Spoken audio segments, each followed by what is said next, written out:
En Guinée, le chef de la junte réaffirme qu'il quittera le pouvoir à la fin de la transition.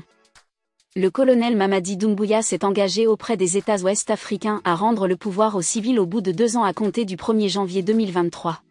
Je voudrais d'abord remercier nos frères africains qui sont présents à nos côtés et réitérer encore une fois. Avant de commencer, n'oubliez pas de vous abonner et d'activer la cloche de notification pour ne rater aucune de nos prochaines vidéos.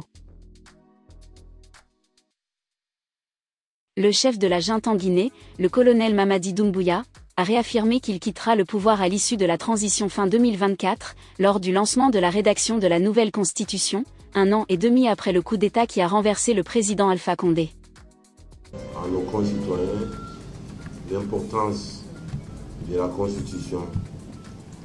Et vous savez très bien, une Constitution mal ficelée nous amène à reprendre, et nous ne voulons plus reprendre les transitions parce que nous savons très bien que nos pays ont besoin, bien entendu, de la culture, pas que des périodes transitoires en permanence. Donc je voudrais ici que la transition, qu'il est question aujourd'hui de constitution, qu'on puisse réfléchir, bien sûr, mettre en place une constitution forte, une constitution adaptée à nos besoins. Et nous l'avons dit le 5 septembre qu'il est important que les Guinéens puissent réécrire leur constitution, que la constitution ne soit pas écrite par une personne faite sur mesure et surtout que la constitution ne soit pas faite sur mesure pour un parti politique ou une personne politique. Et c'est pourquoi nous l'avons dit dès le début, que nous allons organiser bien sûr la transition, mais on ne fera pas partie d'après-transition. Et pour nous ça c'est clair et ça doit l'être.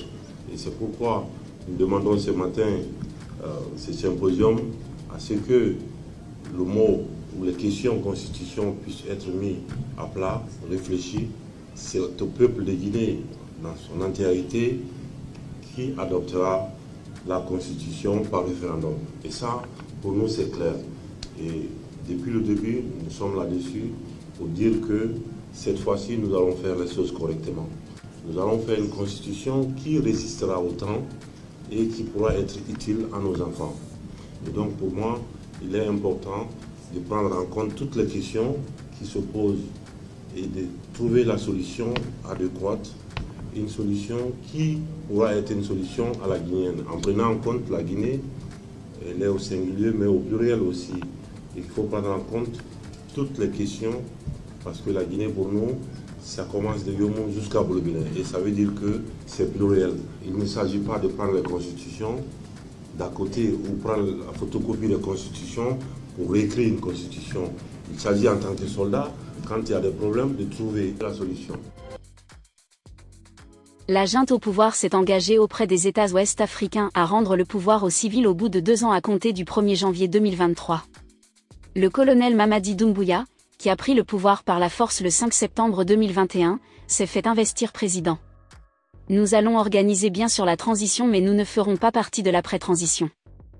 Pour nous, c'est clair et ça doit l'être, a assuré le colonel Doumbouya à l'ouverture d'un colloque organisé au Palais du Peuple à Conakry, siège du Parlement de transition. Pas un jour de plus. Après sa rédaction, c'est le peuple de Guinée dans son entièreté qui adoptera la Constitution par référendum, a précisé le chef de la junte guinéenne. Il est important que la Constitution ne soit pas faite sur mesure pour un parti politique ou une personne politique parce que nous-mêmes, nous ne ferons pas partie de la mesure, a-t-il ajouté devant des membres du Parlement de transition et des magistrats guinéens et étrangers.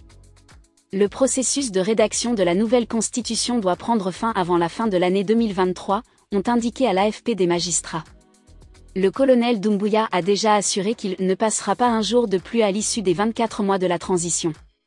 Il a donné sa parole au peuple de Guinée, selon des propos rapportés le 9 février par le porte-parole du gouvernement, Ousmane Gawal Diallo, après un conseil des ministres. Un engagement qu'il avait déjà pris lors de son discours du Nouvel An. La junte en Guinée interdit toute manifestation depuis 2022. Elle s'est engagée à céder la place à des civils élus au terme d'une période au cours de laquelle elle dit vouloir mener de profondes réformes.